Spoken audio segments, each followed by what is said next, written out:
Je vais vous parler des bases de la perversion. Et croyez-moi, le monde est perverti. Et aujourd'hui qu'on doit aller vers la sobriété heureuse, il vaut mieux comprendre ces bases et comprendre aussi pourquoi il est temps de revenir à soi.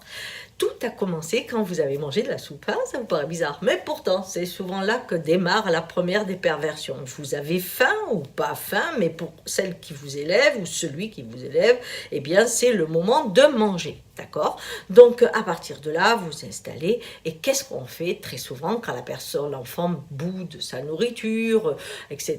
Eh bien on le distrait et on commence par une cuillère pour papa, une cuillère pour maman, une cuillère pour ta soeur, une cuillère pour l'oncle, etc. Et si ça ne suffit pas, eh bien on fait l'avion. Top, ouvre la bouche, il est rentré l'avion. Oh, on le voit plus, super, c'est extraordinaire.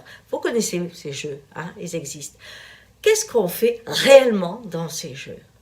On est en train de couper l'enfant d'un moment important, c'est-à-dire de son besoin de manger, qu'il doit apprendre à gérer et à découvrir.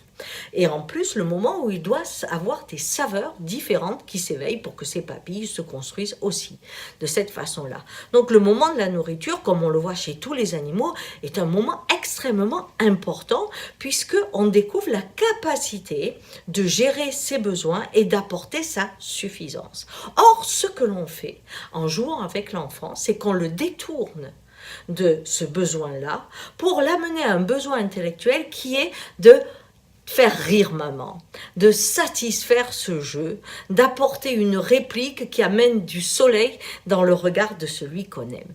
Donc l'enfant ne pense plus à sa nourriture, il pense à combler l'autre. Alors il nourrit l'autre de ses rires et les mots remplacent les pattes.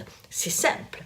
Eh bien, quand on a fait ce schéma-là, il faut l'imaginer des années après, quand le souci n'est pas d'écouter ce que j'ai besoin, mais le désir de l'autre. À partir de là, ça peut sexuellement arriver à des situations étonnantes où une femme va faire une fellation, parce que de la même manière quand j'ai une cuillère pour papa, eh bien, elle va faire une fellation pour Jean-Claude, sans penser si elle en a envie. Elle pense à lui faire plaisir, et c'est le plaisir de l'autre qui lui fait plaisir, alors qu'elle n'écoute pas son corps. Mais pour Jean-Claude, ça peut être la même chose. Il va se mettre au garde à vous parce qu'il faut qu'il remplisse le désir de l'autre sans s'occuper de soi. Ça, c'est sur le plan amoureux. Mais prenons sur le plan du travail. La personne, quand elle va être épuisée, fatiguée, mais que son manager ou celui qui s'occupe des ventes est vraiment super, et bien que c'est un ami, il va continuer. Il va dire, bon, c'est pas grave, je suis fatiguée, mais je l'aime beaucoup et je vais lui donner de mon temps, je vais lui donner encore plus de mon travail. Donc, vous voyez, c'est un schéma qui fait que je m'oublie au niveau du corps pour pouvoir rentrer dans une nourriture qui est de toute autre nature. Ce qui fait que ce corps va avoir des réflexes étonnants parce que on va manger parce qu'on se sent seul, on va manger parce qu'on fête quelque chose ou on va boire parce qu'on fête quelque chose, mais pas parce qu'on a soif ou pas parce qu'on a faim. Bien. Donc aujourd'hui, où l'on doit sortir d'une addiction de la consommation qui est mal placée, en fait, revenir à son corps, c'est une solution superbe.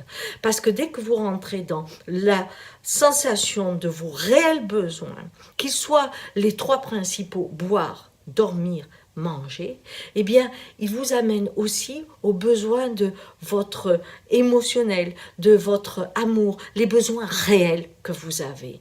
Et vous verrez que votre monde, tout d'un coup, va être beaucoup plus sobre, mais, comme le dit Pierre Rabhi, d'une façon heureuse.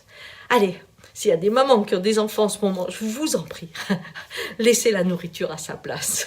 Ça éviterait les bases d'une perversion qui a fait que le monde consomme de tout sans savoir qu'il n'en a pas besoin. Allez, ciao!